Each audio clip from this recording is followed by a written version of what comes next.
తెలియజేస్తూ ఉన్నాం. అయితే నేడు క్రైస్తవంలో రెండు తలంపుల మధ్య నేడు జీవించేటువంటి ప్రజలుగా ఉన్నారనేటువంటిది మనము చూస్తూ ఉన్నాం. లోకంలో చెప్పాలంటే క్రైస్తవుల మధ్యనే చాలా భేదాభిప్రాయాలు, భిన్నాభిప్రాయాలు అనేటువంటివి ఉన్నాయనేటువంటిది చాలా వాస్తవమైనటువంటిది మనము గమనించబోతాం. అందులో చెప్పాలంటే రక్షణ అనేటువంటి విషయంలో కూడా ఈ లోకంలో క్రైస్తవులు బైబిల్ చదువుతున్నారు, కానీ రక్షణ అంటే ఏంటి, ఆ రక్షణ ఎందులో ఉన్నది, ఎక్కడ ఉన్నది అనేటువంటి విషయాల్లో చాలా వరకు చెప్పాలంటే రక్షణకు దూరంగానే ఉన్నారు. అంటే వాళ్ళ యొక్క ఆలోచన ఏంటంటే రెండు తలంపుల మధ్య ఉన్నారు. ఆనాడు ఇజ్రాయెల్ జనాంగం ఏ విధంగా అయితే రెండు తలంపుల మధ్య ఉన్నారో నేడు క్రైస్తవులు కూడా రెండు తలంపుల మధ్య ఉన్నారనేటువంటిది మనము గమనించబోతూ ఉన్నాం. అందులో నాకు ఇవ్వనటువంటి అంశం ఏంటంటే రక్షణ గూర్చి చెప్పమని సహోదరులు చెప్పారు.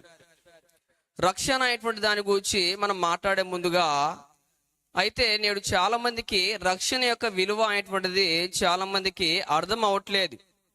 దేని గురించి అండి?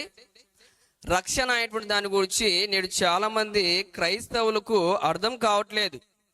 ఎందుకు అర్థం కావట్లేదంటే బైబిల్ గురించి సరైనటువంటి అవగాహన లేనటువంటి వారిగా నేడు లోకంలో మనం చూస్తూ ఉన్నాం.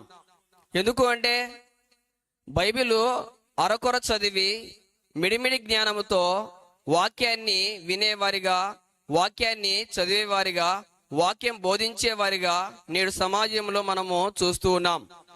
అంటే జనాలు సత్యమేంటి అసత్యమేంటి అనేది తెలియక చాలా మంది పొరపాటు పడుతూ ఉన్నారు.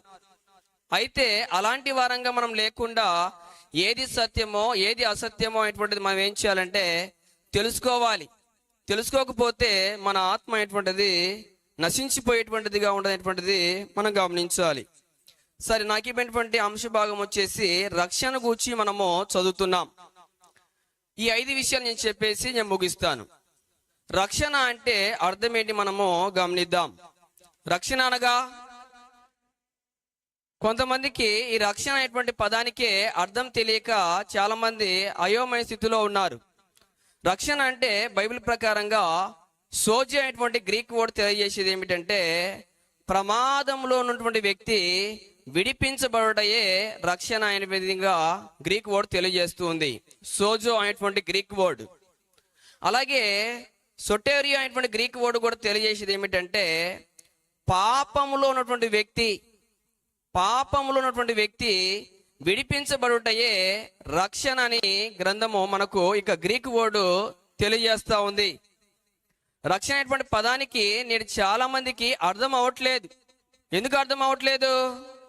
గ్రంథం పట్ల లేక వాక్యం పట్ల సరైనటువంటి అవగాహన నేడు లేదు. అయితే ఇక మనం గమనిస్తున్నాము, ఇక సోజో అనేటువంటి గ్రీక్ వర్డ్ కానీ సొటోరియా అనేటువంటి గ్రీక్ వర్డ్ కానీ తెలియజేసేది ఏమిటంటే ప్రమాదంలో ఉన్నటువంటి ఒక వ్యక్తిని విడిపించుటయే రక్షణ అని అర్థం ఇస్తుంది. అయితే మనిషి అనేవాడు ఏ ప్రమాదంలో ఉన్నాడో అనేటువంటి విషయాన్ని గురించి మనము ఆలోచన చేయబోతున్నాం. అయితే ఇక్కడ రక్షణ అనేటువంటిది ఎవరికి అవసరం? రక్షణ అనేటువంటిది ఎవరికి అవసరం? రక్షణ ఎవరికి అవసరం అంటే నేడు చాలా మంది మాకేం అవసరం అండి రక్షణ అనే విధంగా అనుకుంటూ ఉన్నారు. ప్రార్థనకి వెళ్ళేటువంటి వాళ్ళు కూడా చెప్పాలంటే ఈ రక్షణ విషయంలో వెనుకంజలో ఉన్నారు, వెనుకాడుతూ ఉన్నారు కూడా. రక్షణ ఎవరికి అవసరం అంటే ఎవరికి రక్షణ అవసరం అంటే రోమాపత్రిక 3వ అధ్యాయము 23వ వచనం తెలియజేస్తూ ఉంది. ఏ భేదము లేదు, అందరూ పాపము చేసి దేవుడు అనుగ్రహించు మహిమను పొందలేకపోతున్నారు. ఏ భేదం లేదు, అందరూ ఏం చేశారు? పాపము చేశారు. ఎవరు చేశారు పాపము? అందరూ పాపం చేశారు.